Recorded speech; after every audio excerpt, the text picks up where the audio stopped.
So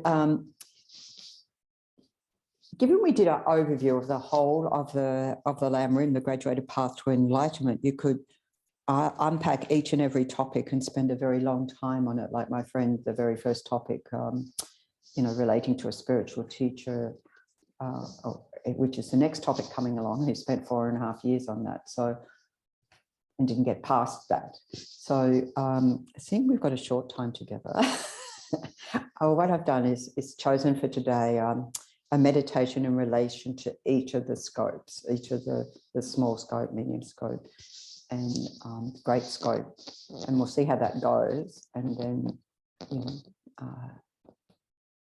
so we've got this week and next week, first installment today.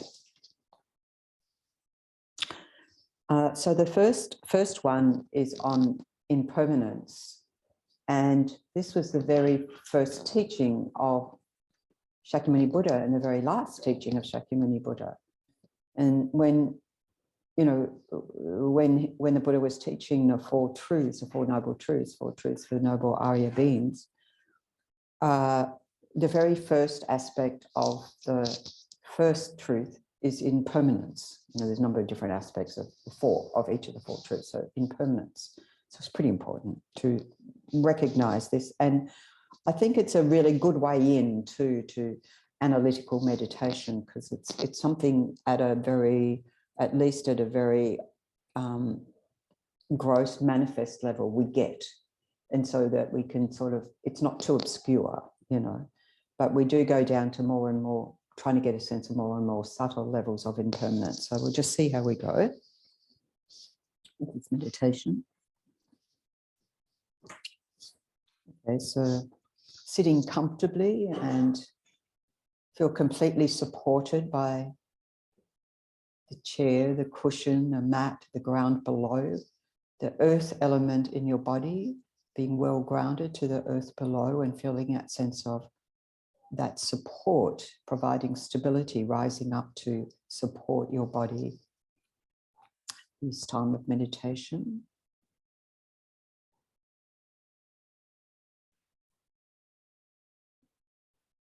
Feeling well grounded to the earth below, bringing your awareness into the space of the body. In other words, your mind withdrawing from the sensory engagement with the world around us. And just take time to settle your body into a state of comfort and ease, and settling your mind into that space.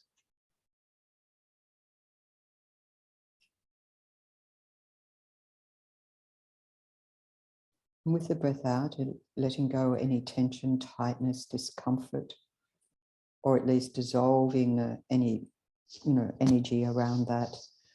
Feel that your muscles are softening, melting, letting go, and your skeleton supporting you well, the ground supporting you, giving a sense of stability, a firm foundation.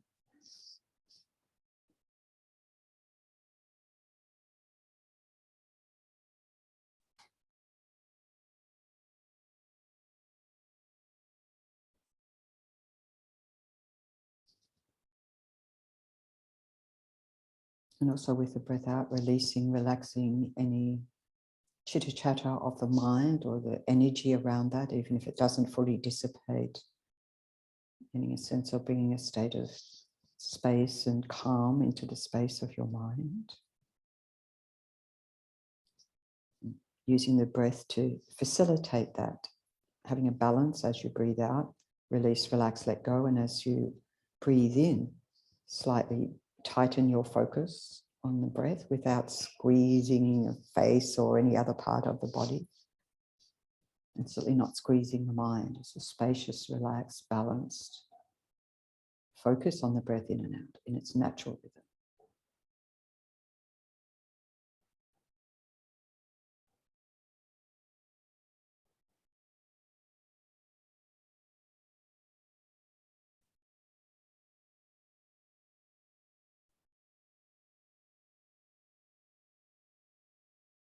You can think through the virtue of engaging in this meditation. May I experience greater peace and happiness, and may that be the cause for me progressing on the path to enlightenment. creating the causes for the peace and happiness of others in the world.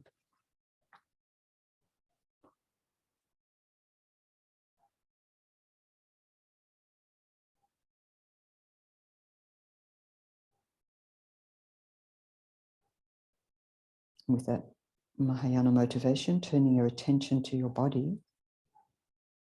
Think of the different parts of your body, your arms and legs and skin, blood, bones, nerves, all the bits and pieces, muscles. And examine each one by one.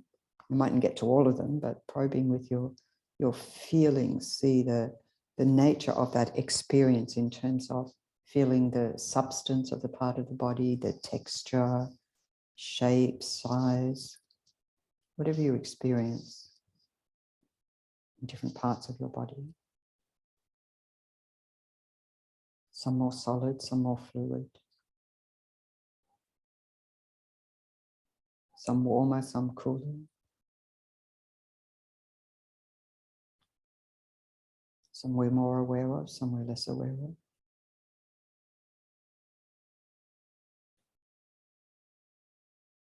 The main thing is to get a sense of all these bits of the body working together cooperatively, the whole body in a constant state of movement, occurring in every moment with the breath in, the breath out, the beating of your heart, the flow of the blood, though we may not be aware of that. And also the energy in nerve impulses, which also we may not be aware of. But you might feel some of that energy through the nervous system.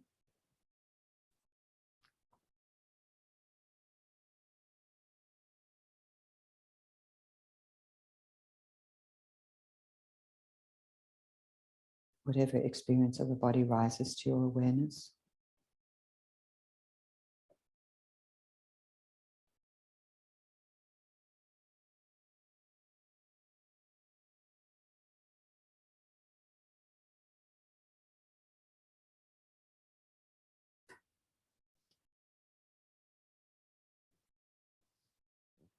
And then deepening our awareness, inviting your mind to delve deeper, to probe deeper into the structural level of your body, very subtle cells. Our whole body entirely composed of living cells coming into existence, multiplying, going out of existence, moving about, reproducing, dying, disintegrating. Even when maybe can't feel the cells themselves, get a sense for that experience of a constant flow of coming in and out. They say we replenish all our cells every 7 years, or within all our cells. So they're always coming and going, coming and going.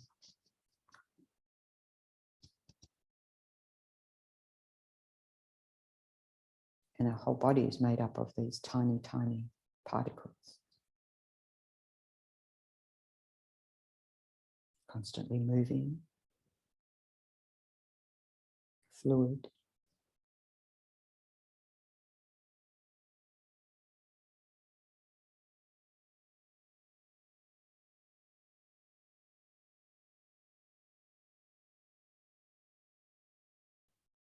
And if you can, invite your mind to settle to an even more subtler level,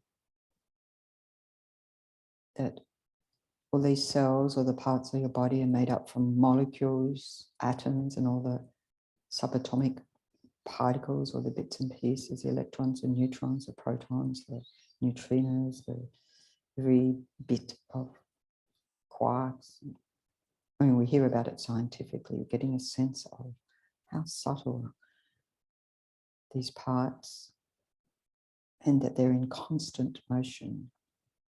So just to try and get a feeling for that change that's taking place every micro moment in your body.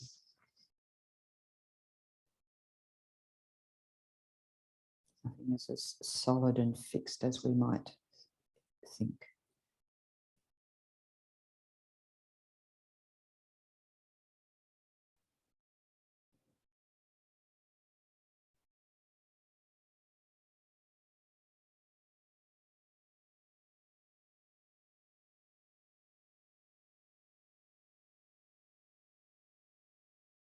And then turn your attention, your awareness to tend to the space of your mind,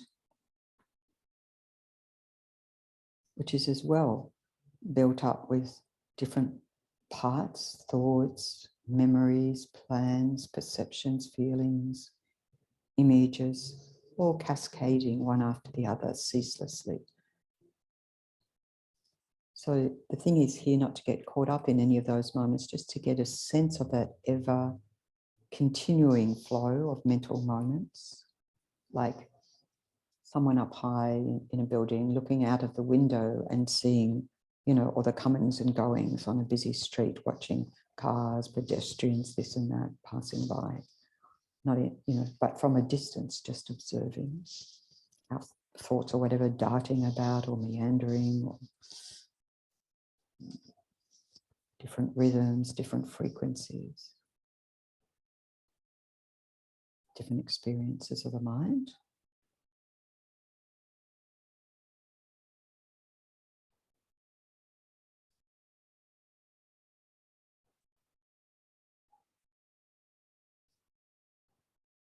And any time you get a real sense of that constant flux, constant change, a sense of being in permanent transformation, subject to change.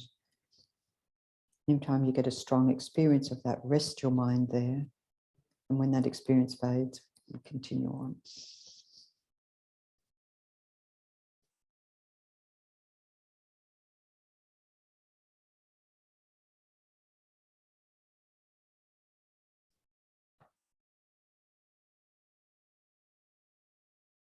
And then having some level of experience of the nature of change of your inner world, your own body and mind,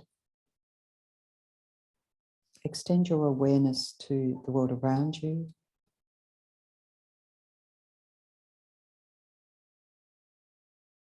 Our immediate surroundings here, the cushion, the mat, the chair, the floor, the walls, windows, ceiling, the gompa, all the furniture, all the holy objects in the room, everything.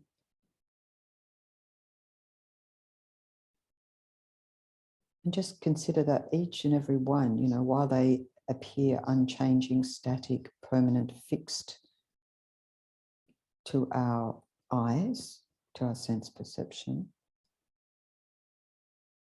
they're also actually made up this tiny mass of particles whizzing around. Try and get a sense of that state of flux, constant change in everything around us. An experience of that, a taste of that.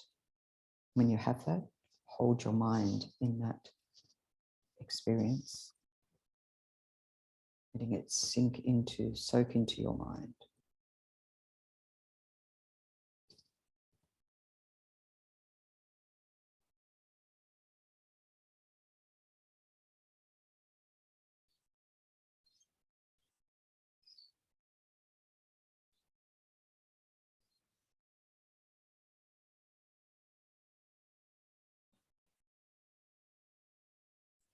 And let your awareness travel out further into our environment.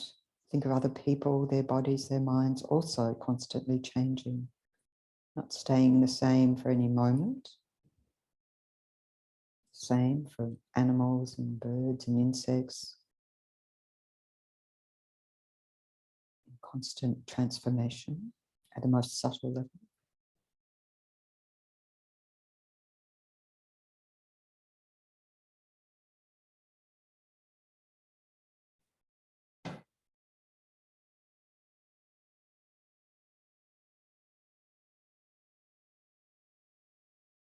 And then think of all the objects in the world, all the inanimate objects, even though not alive as such.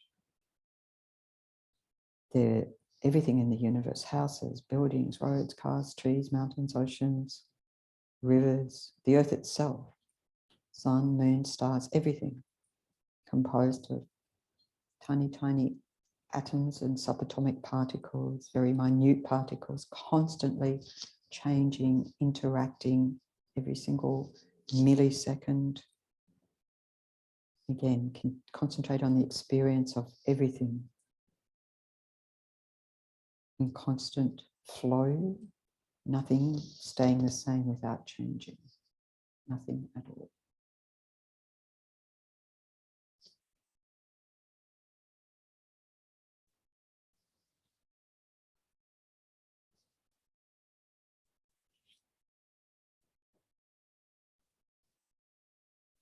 And again, when you get that direct experience of that, let it deepen, hold your attention on it as long as possible without your mind being distracted. Soak your mind in the experience, the constant flow, constant change.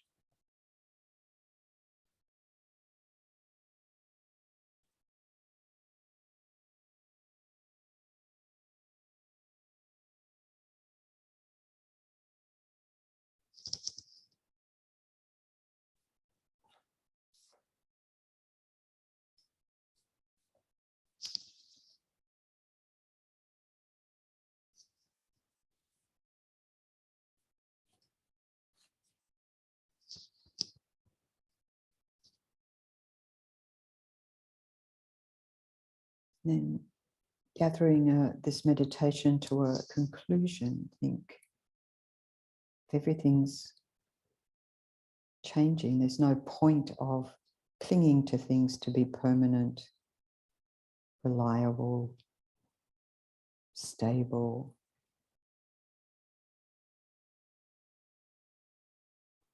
What upsets us is when, whatever is beautiful and pleasing to us changes and eventually disappears. It's just the nature of things. It's not a source of lasting happiness. And then also whatever is unpleasant or disturbing won't last forever, might even change for the better. So why be upset?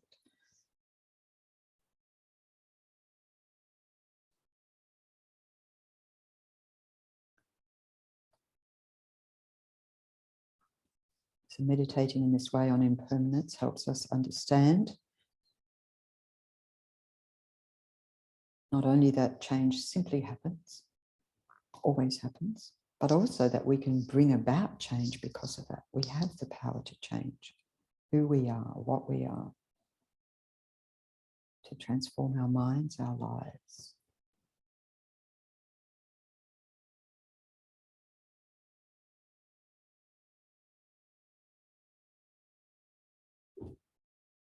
We can rest with that possibility for ourselves.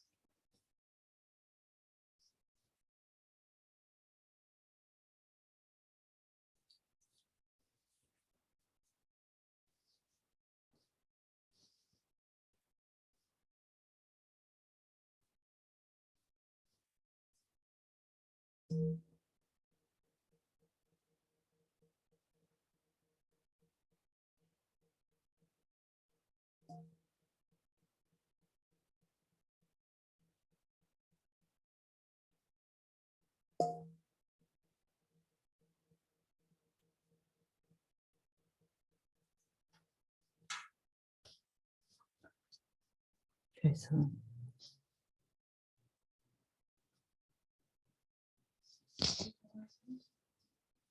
personally, I find it really engaging to meditate on impermanence because you never get, you never tire of things to think about the impermanence of everything's always changing. So there's always something to entertain the mind. Maybe, and also if you take a topic like that and just for weeks or months, however long, just continue, just more and more things come and you get more and more sense. I mean, any of the topics that we meditate on. So did anyone find any helpful or never thought about that or never experienced that before? Yep. Had some experiences like that. I became quite frightened of the idea of emptiness. Good. There was fear of the idea of emptiness. Excellent. Well, yes, it was glimpse of nothing, like, Yeah. I got fearful. Yeah. And this is why when we talk about emptiness as such, it's empty of inherent existence, that it's built up of all the, in relation to this meditation, everything's built up of all these parts. It's not unitary, it's not solid, it's not fixed. So it's not saying nothing. Yeah, but I can understand, we hear that and we think, oh, there's nothing, because it's a different experience. I think that's what happens. It's just like, hang on a minute, this is a different experience. Doesn't fit with my picture of things. But it's a good thing. It starts, yeah. So that's what they say, when a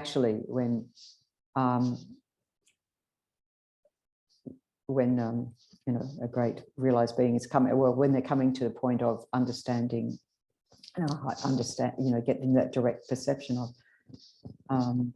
emptiness, that there's fear arises or bliss.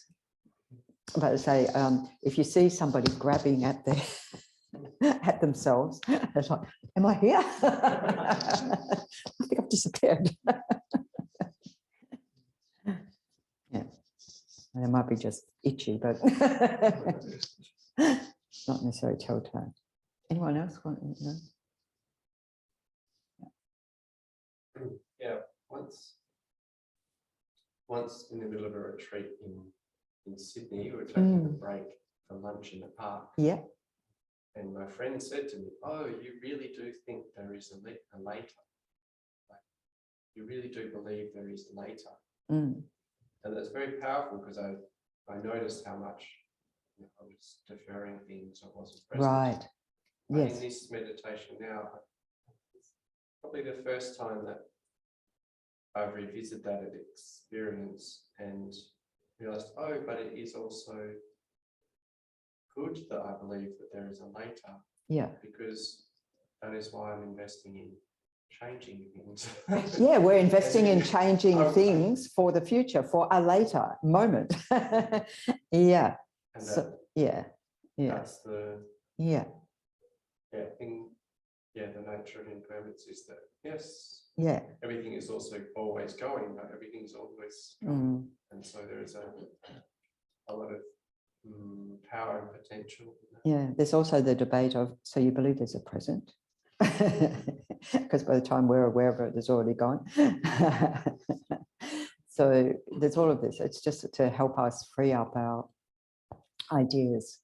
And of course, thinking about, oh, later, is that in some context, maybe that your friend was referring to, and we've got to see what context they're referring to, and you can debate that. It's good to debate.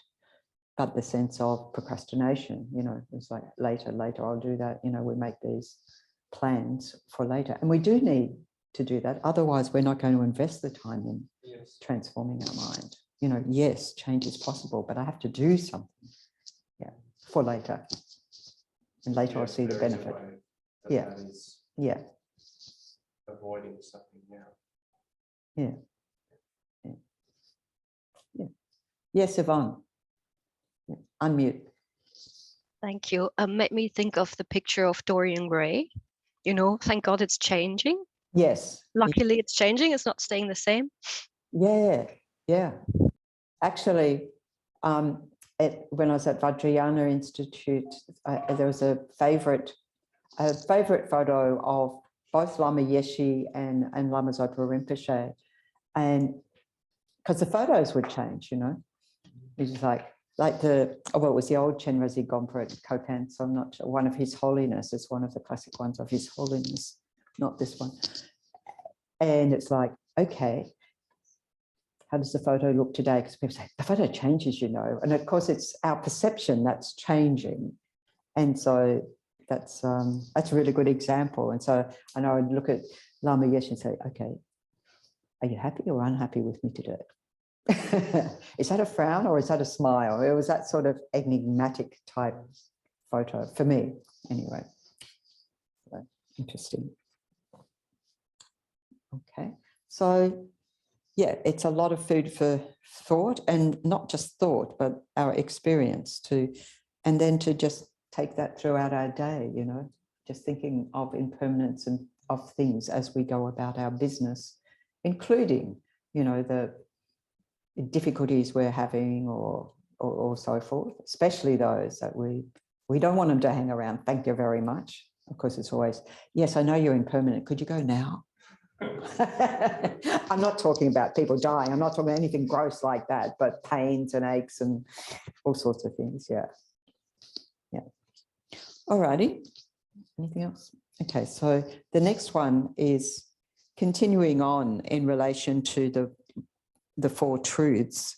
And of course, we'll be looking at this way down the track in another module in depth, but there's just this first getting a sense of the nature of suffering, right? This is not to make us depressed, just to get a sense of being in sync with reality. And so just taking the three, you know, sort of when we look at the nature of suffering, of change, or pervasive suffering.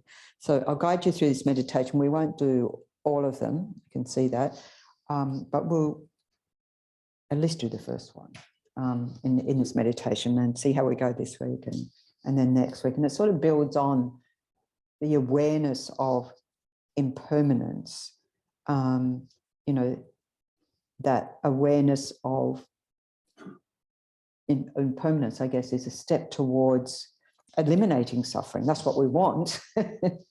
We want to eliminate this, the suffering, but also to stop expecting others to be the source of all our happiness and so forth, because we know it doesn't last. I mean, we can have happy times together, but just not expecting it to always be that way.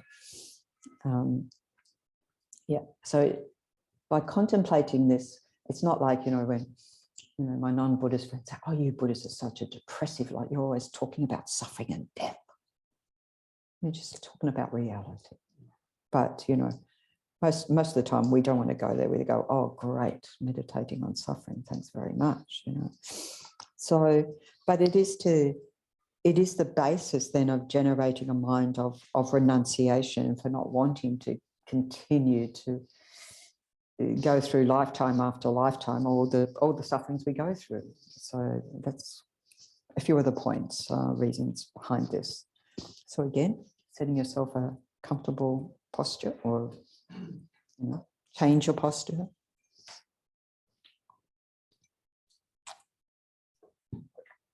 So just sitting comfortably, well supported, and just relax into a comfortable meditation posture. Well supported, grounded to the earth below.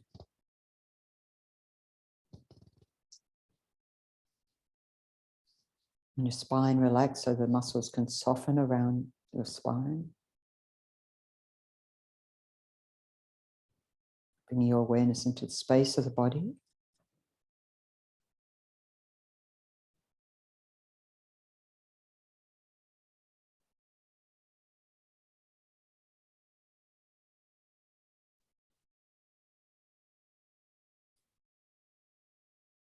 Resting your awareness in a state of stillness, relaxation, and alertness.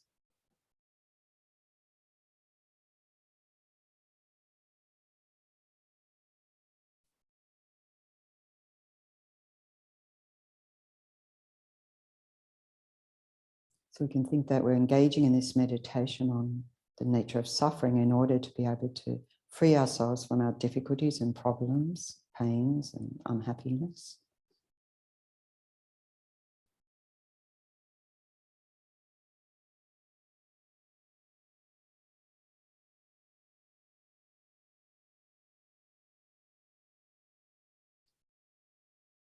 So often when we're, you know, studying and so forth, we have all these checklists, 3 of this and 10 of that and whatever, but it goes beyond just having a mental checklist about, for example, suffering.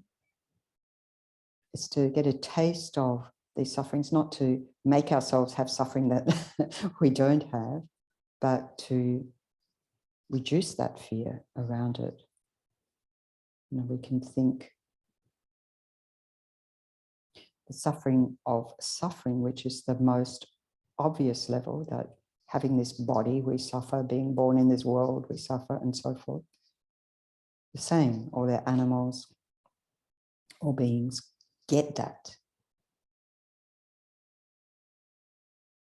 There are obvious forms of physical and mental suffering.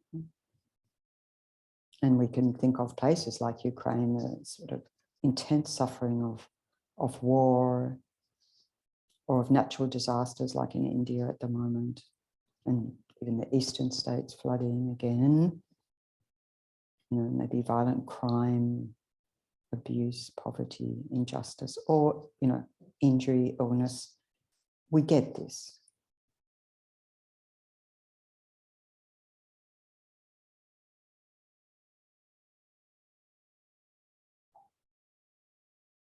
We can also think that it includes all our everyday experiences on the basis of our body, all our aches and pains, and,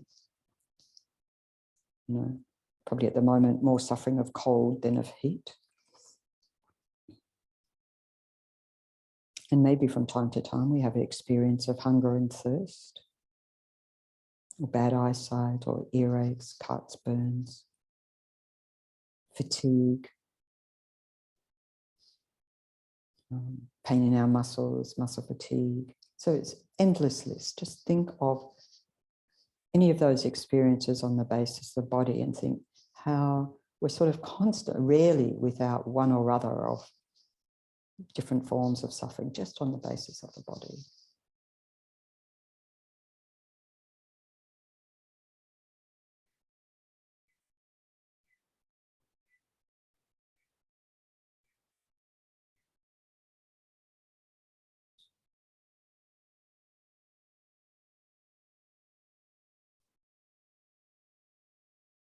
You know, we may have in the past experienced more intense forms of physical suffering.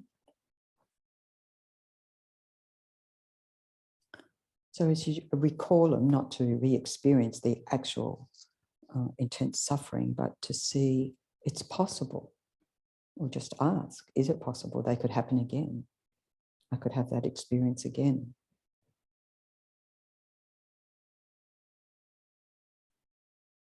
And that there's no guarantee that won't happen again.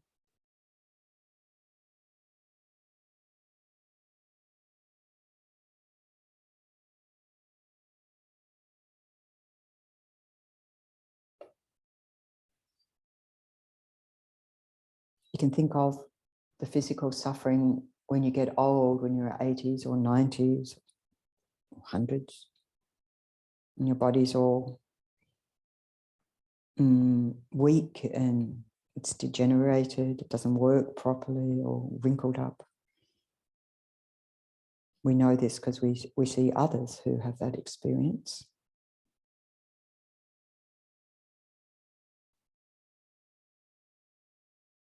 It's inevitable.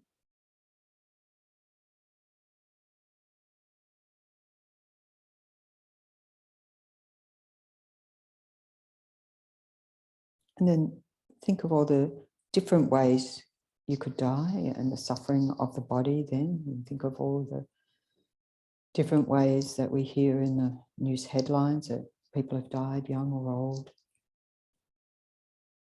sick or well.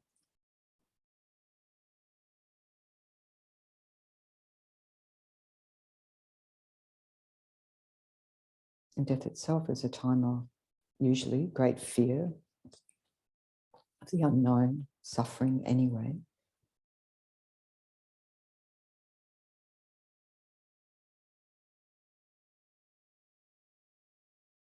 So as we contemplated earlier, the body is constantly in a state of change.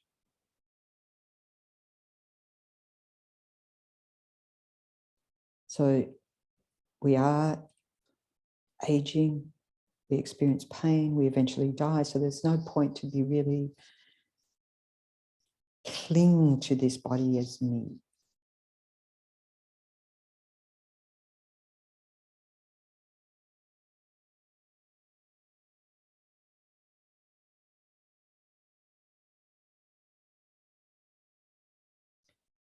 And then contemplate any mental, emotional suffering. We all have emotional suffering. We all have mental suffering, past experiences of frustration or grief or loneliness.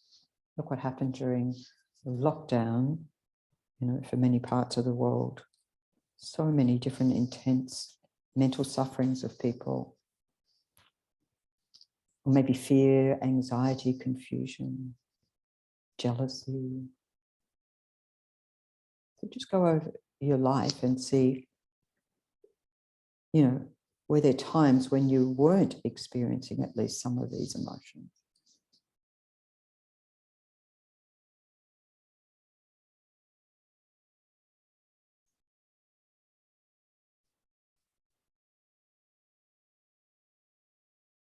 And then turn your awareness to the state of your mind right now.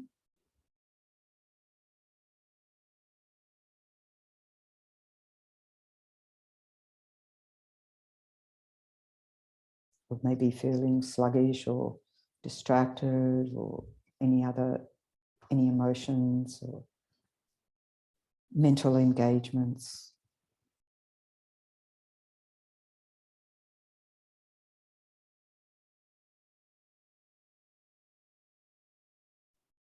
And think that it's inevitable that we will have suffering in the future when people close to us die or leave you, or myriad other things that happen in our life that cause unhappiness to one extent or another. Let's contemplate the nature of suffering in our lives.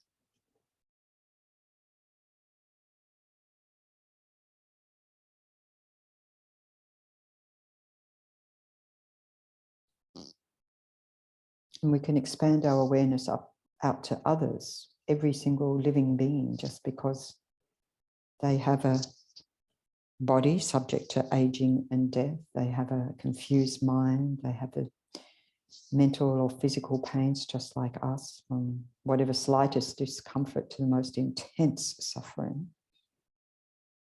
In fact, this becomes a basis for us to generate a mind of compassion because we know what it's like.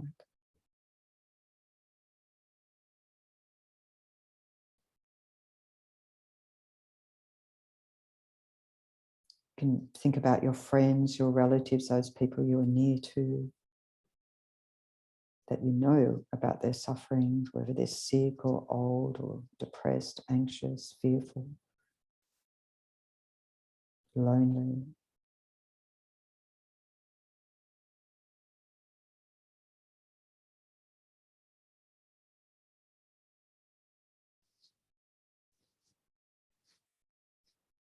We can turn our minds to those we don't know, those suffering from war, intensely, hunger, pain, cold, lack of freedom, fear of being killed. It's happening right now in the world.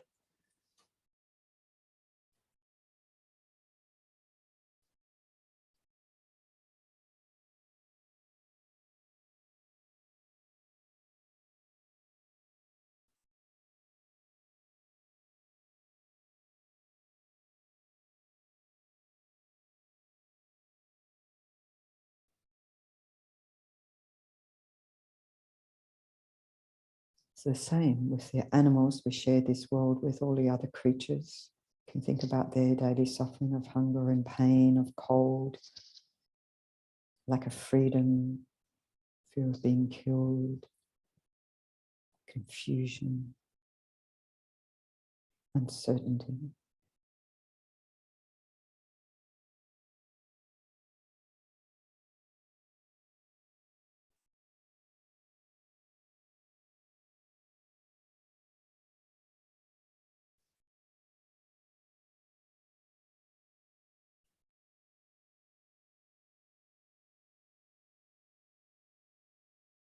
Just think that all countless beings have the same, similar stream of consciousness to ourselves.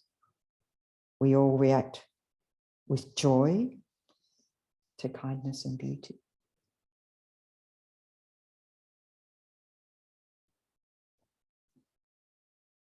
We all react with fear to pain and harm.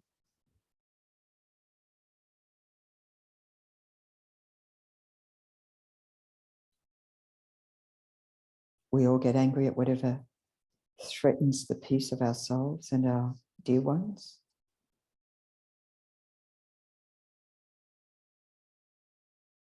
So we're all trying to be happy. We all want to avoid problems.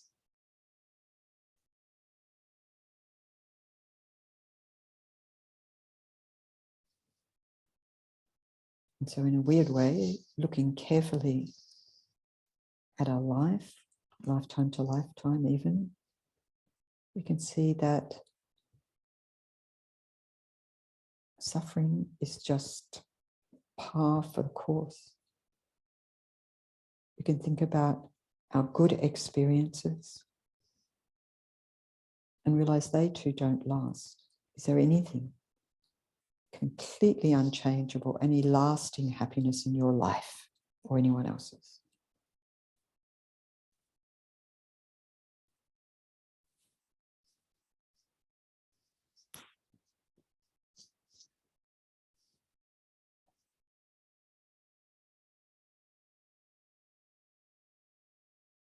The very nature of things, everything that they change, as we were contemplating earlier. And eventually everything comes to an end, even the happiest occasion. Flowers wither, sunsets fade, parties end. Wealth runs out.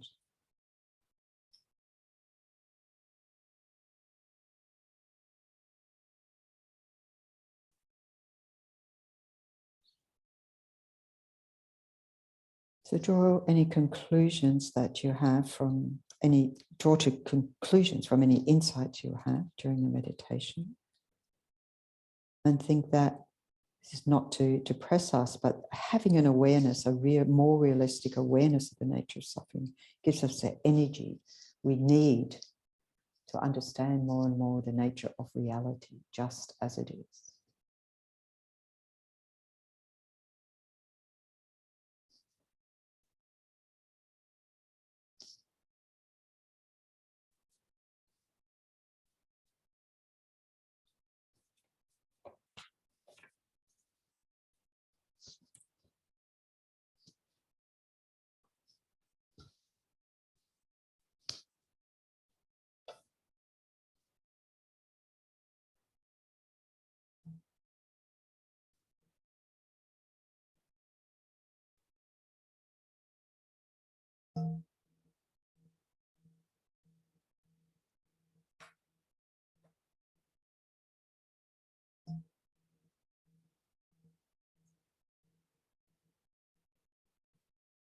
And relax.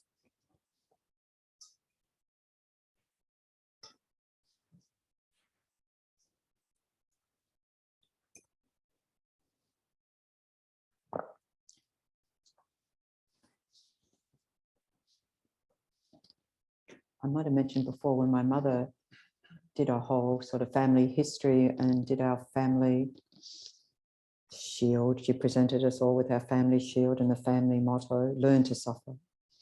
Thanks, Mum. Really happy you did that. And of course, then I met Buddhism and I got an understanding of not learn to suffer, but to learn about to suffer.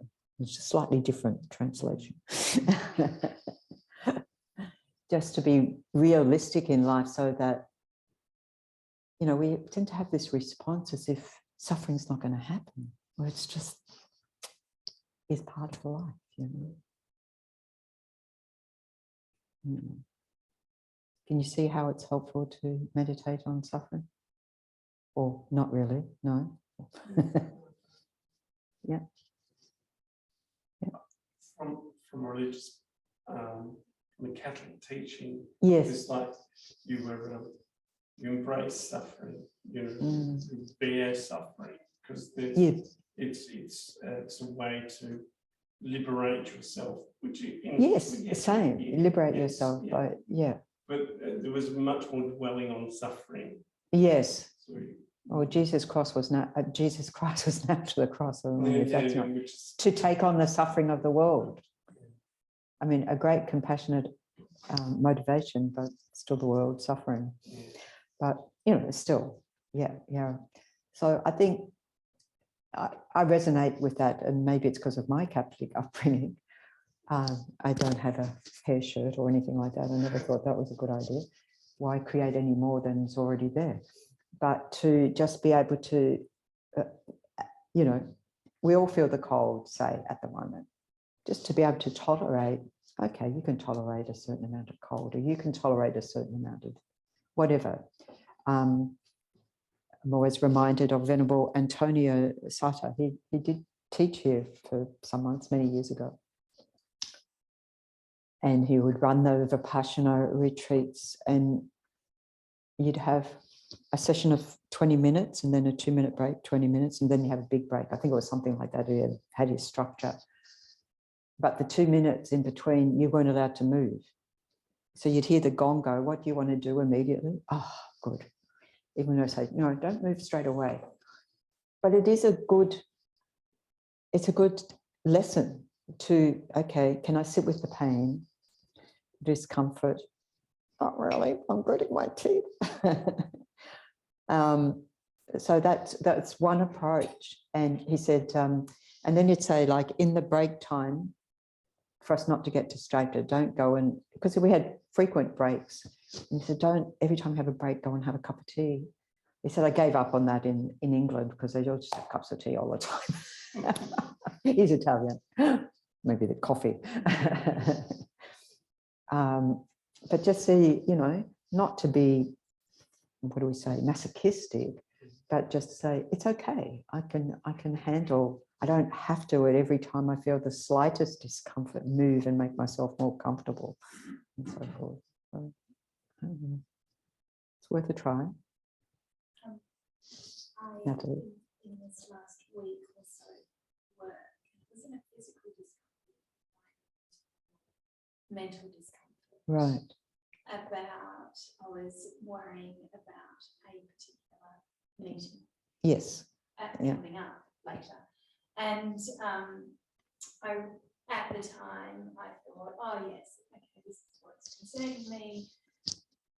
I'll invite someone to the meeting to try and, you know, who's more expert in that area of knowledge, and that might help resolve it.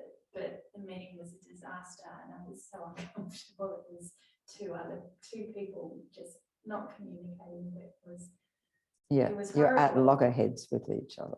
and afterwards I thought, oh, what I'd actually done was created this scenario to avoid my own internal suffering or discomfort of that. So I thought, just quite bad that was my motivation. Wasn't pure. It was to alleviate suffering. I mean, in part, there was putting two people in the room that had good knowledge. Yeah.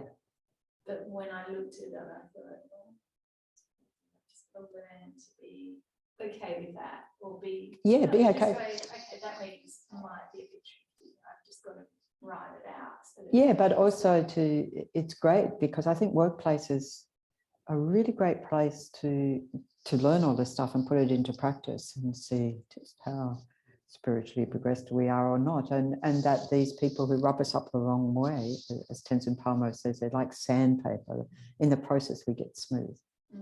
She also has said you can have too much sandpaper, just a concessionary thing, but it is true. And then, as you describe, maybe you didn't handle the actual situation well because of realizing, oh, I'm projecting or whatever. You didn't say the word projecting, but it's my experience, that has made it what it was.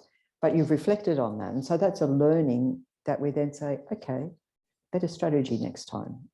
We try things out. I think that strategy didn't work. We'll just try a different strategy. And that way we get more flexible in our mind rather than, oh, it's that person or whatever. One of Tony Powell, she's sort of like a comedian and presenter, and she lives in the Sunshine Coast, but she was presenting at a conference, one of the Happiness and Its Causes conferences in Sydney, and she told this story about what is it, Miss Very Nice and Miss Cruella. So Miss Very Nice was her friend, And Miss Cruella was her friend's boss. And so she has a coffee with her friend. She's so upset because Miss Cruella's been very cruel that day. You know, she's lived up to her name. So she's having a coffee with her friend and she's explaining the blah, blah situation. And then she said to her friend, and so what did you do just before that happened? And she realized she had set it up. And then all of a sudden, like with you now, that the situation changes, you realize, oh, I was the Miss Not Very Nice. This is desperate, sort of like just to avoid the future suffering. Yeah, we do everything. I mean, Trying to avoid it. yeah, of course, we all want to avoid future suffering at any, well, hopefully not at any expense, Yes. but as much as we can. That's, yeah. But to recognize that and go, yeah, that actually is true. I see that in myself. That's really good. And then because you've got the Dharma, you also have a way, a context to put that into, whereas, you know, the other person probably hasn't got a context or a strategy or anything else. No, did don't be try and sorry. apologise to both parties in a way to Yeah. say, look, I'm so sorry. I in some ways created this situation. It was Yeah. a very uncomfortable Yeah. conversation. One has apologised. And one person, we had a wonderful conversation. The other person said, oh, that's really sad that you did that. And I'm like, no, I'm not sad about it. It's just a reality. Yeah, it's a And reality. like, Yeah. I'm not carrying this Yeah, burden. yeah. It's just, Yeah. okay, I was unskillful. Yeah. In this time. Yeah. Yeah. Wonderful. Wow. Gold stars all around, I think. I get lots of opportunities. We all get lots of opportunity, don't we? Many, many, many every day. Okay. So yeah. So that's the practice to do every day, actually. Is, you know, I won't say embrace. I was going to say embrace those opportunities. It does say embrace those opportunities. At least see it as an opportunity for growth. You know, many years ago we used to have this. Oh, it's another learning experience. I remember going, I don't want any more learning experiences. That's crazy. Every moment's a learning experience, right? Okay, so I thought to conclude with a meditation on love, metta meditation. It was one of the when I encountered Tibetan Buddhism, it was one of the practices that I immediately put into practice because I had what Geshe Zopa would say, you know, a very OC, object of compassion, a person I was having difficulty with. And I really wanted to work on that so that, yeah, work on my mind, because why obsess about the other person being the source of all my suffering? Yeah. So it's quite useful for that, but you never start with that. We start with ourselves. So love, meditation on love. Okie dokie. So finding your nice, comfortable, well-balanced posture, which is familiar to you, that you know you can rely on and feel well supported as we engage in this meditation.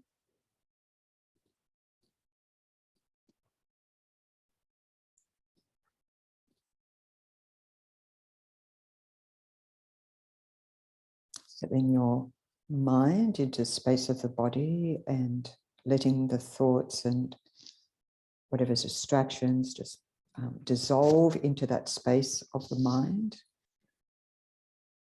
Simply settling mindfully on the natural rhythm of your breath in and out, bringing your mind to a state of calm and focus in this meditation. Nothing else to think about or to do right now.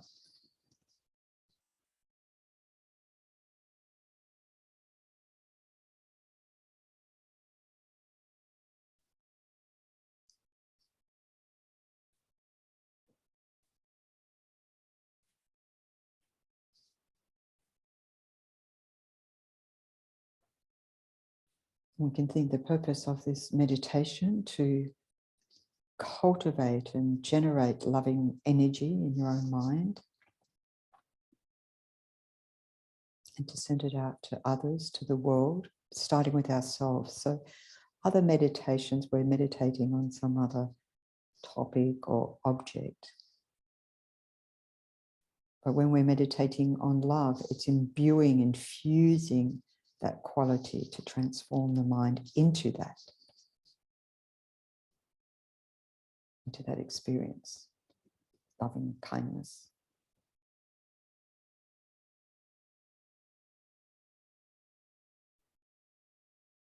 So we can visualize around us all living beings, or living or dead sentient beings, a mother and father around us, mother on the left, father on the right, alive or dead, arising in human form, and all your friends, relatives, all your, I like to think of my cheer squad, those who you're close to behind you.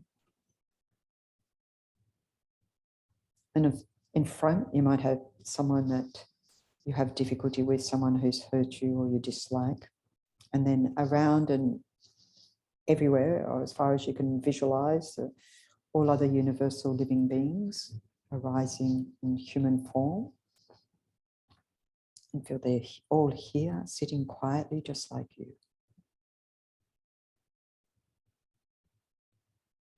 Stay relaxed, don't feel crowded or tense, just imagine that a sense of harmony and peace pervades everyone you visualize around you, including yourself.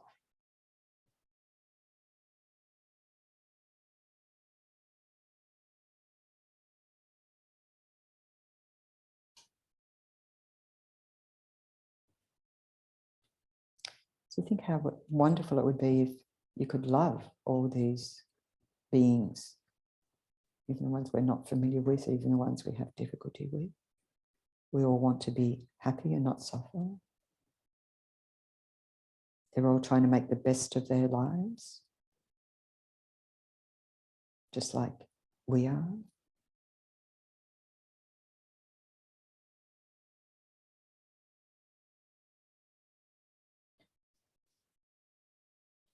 And then generate a strong feeling of love in the heart. You might think of somebody that you love, that you're close to, and let that natural good feeling for that person arise in your heart.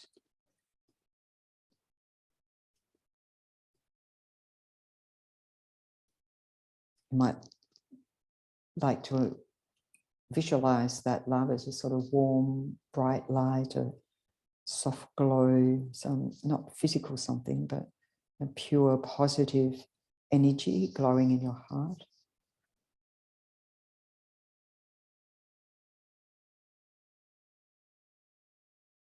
And feel its deliciousness.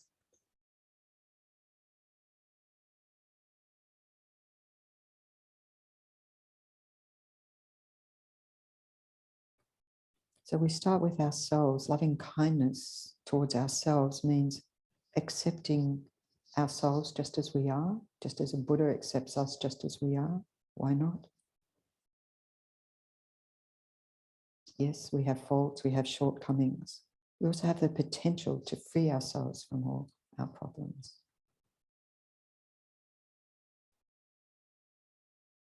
So you can really generate heartfelt wishes towards yourself to have happiness and goodness.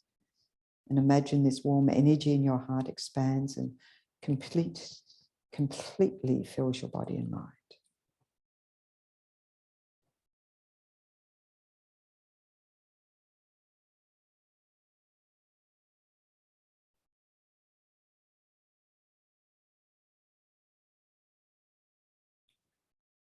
And you can say phrases to yourself like, may I be happy.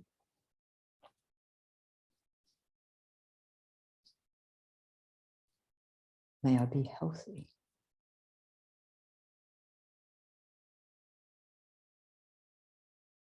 May I live in safety. May I live with comfort and ease.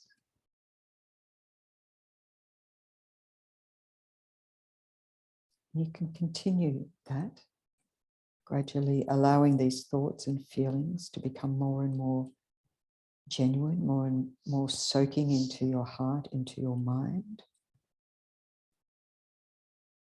May I be happy.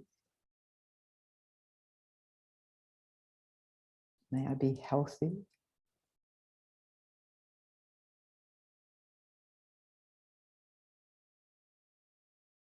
May I live in safety. May I live in comfort and ease.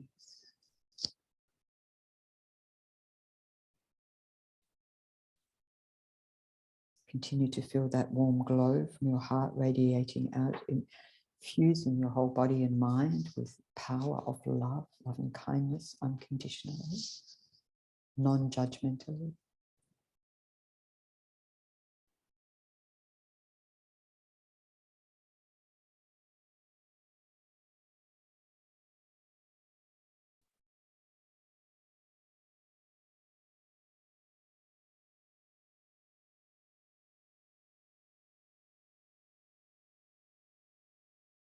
And then turn your regard to those who are already close to you, the ones, your close friends or family that you already have a strong sense of warmth and love towards.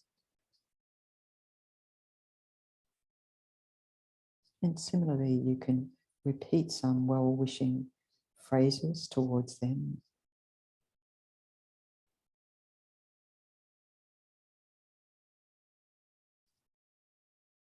May you have everything you need to feel safe, to feel loved, to feel satisfied. May all your thoughts be positive. May all your experiences be good, fulfilling, joyful.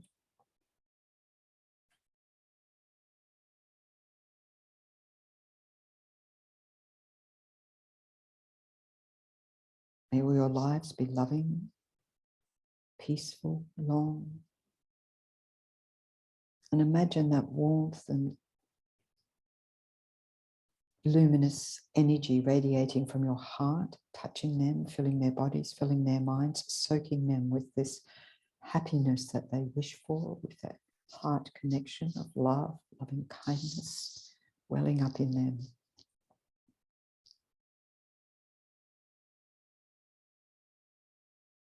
May you be happy.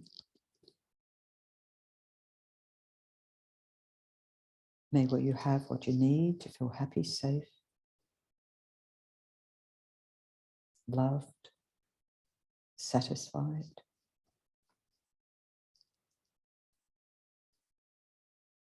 May all your thoughts be positive.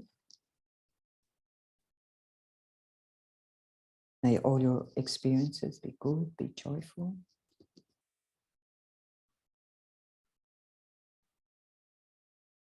May you be content. Continue to send those kind thoughts and loving warmth from your heart towards them. Bring them all the happiness they wish for, completely infusing their body and mind with that sense of love and kindness and joy.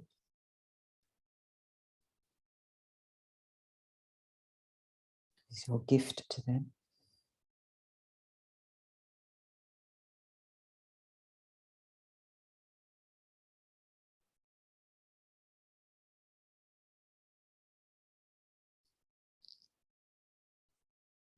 And think of those surrounding you that you're not so close to or less familiar with. They could be people you work with or you see in the neighborhood, fellow shoppers or drivers or so forth. And think they're just the same. They want to be happy. They don't want to suffer, just like me. And see if you can feel that same closeness to them, wishing for their happiness. May you be happy.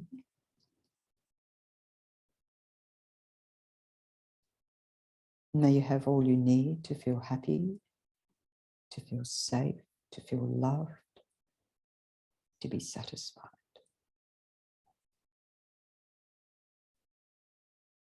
May all your thoughts be positive. And all your experiences be good, a source of joy, contentment.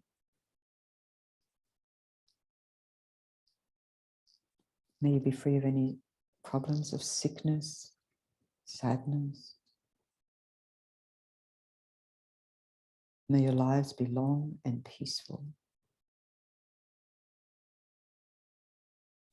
And send out that radiant warmth of loving energy from your heart towards each and every one of them. And imagine they experience the happiness they wish for, this heart light of the energy of loving kindness completely soaks into every atom, every molecule, every cell of their body and mind, infusing them with that sense of well-being and joy, contentment, love.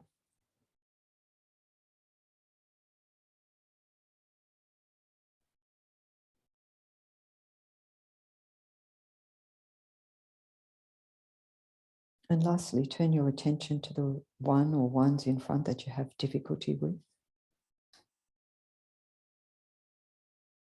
Think that they also want to be happy and don't want to suffer. They also need and deserve your love. So we can wish for them to be free of their confusion and anger or whatever drives them, the sort of sense of self-centeredness that drives them to act the way they do. And really want them to find peace of mind. It's a win-win situation. Peace of mind, happiness. And then as much as you can, offering the kind thoughts. May you be happy.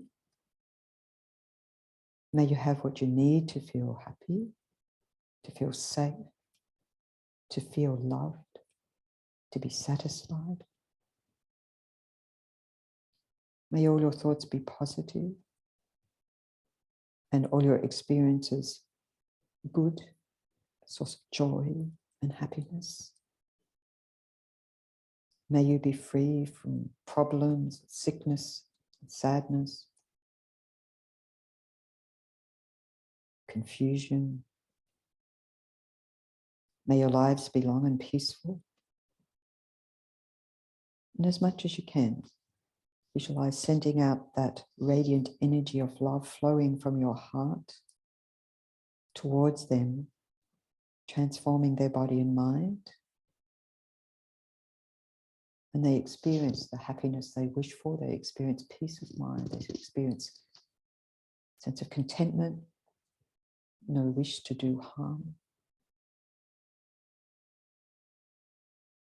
They experience joy.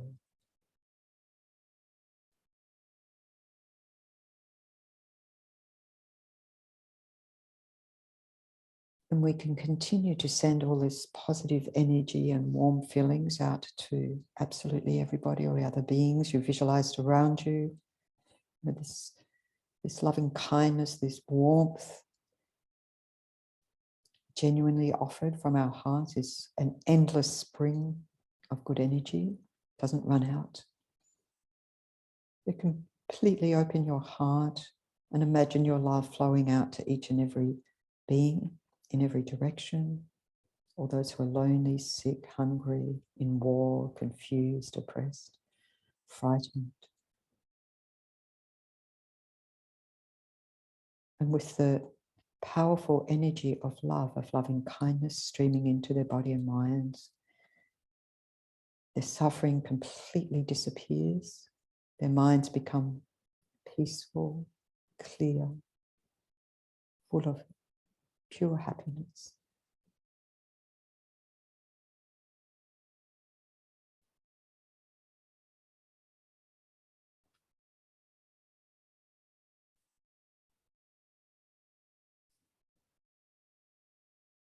May you be happy. May you have what you need to feel happy, safe, loved, satisfied. May you be free of all problems of sickness and sadness. May your lives be long, a source of contentment, peaceful.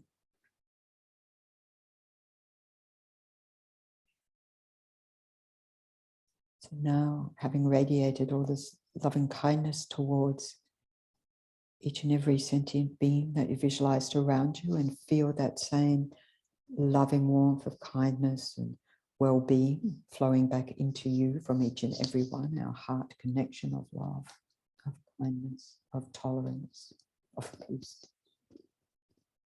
And abide there.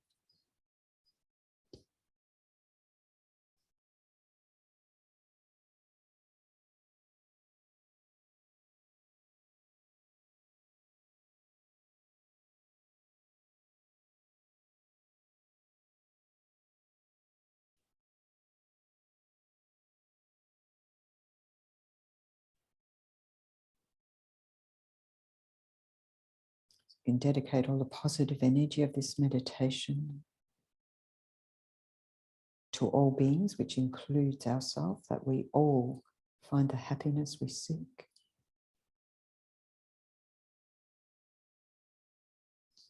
And the mind only wishing to benefit each other.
Okay, so any questions, comments,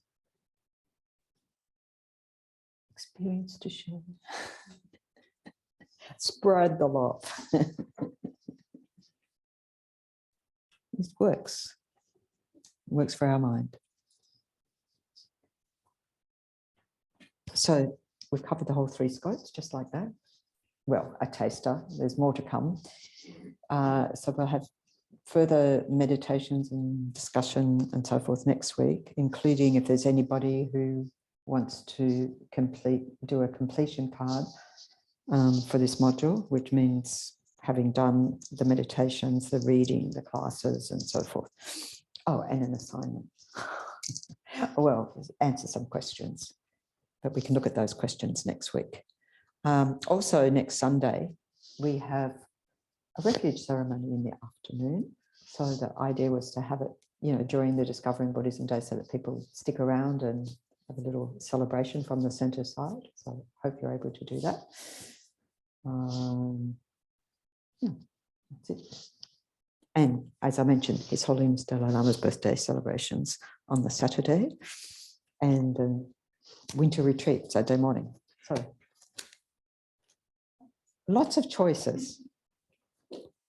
And if you could write down any Tara mantras and be inspired to do Tara mantras, Vajrasattva's and so forth, and we'll accumulate them and send those off. Okay, so we have the dedication prayers, page 16. Third one down. Through the merits of these virtuous actions, may I quickly attain the state of a Guru Buddha and lead all living beings without exception into that enlightened state.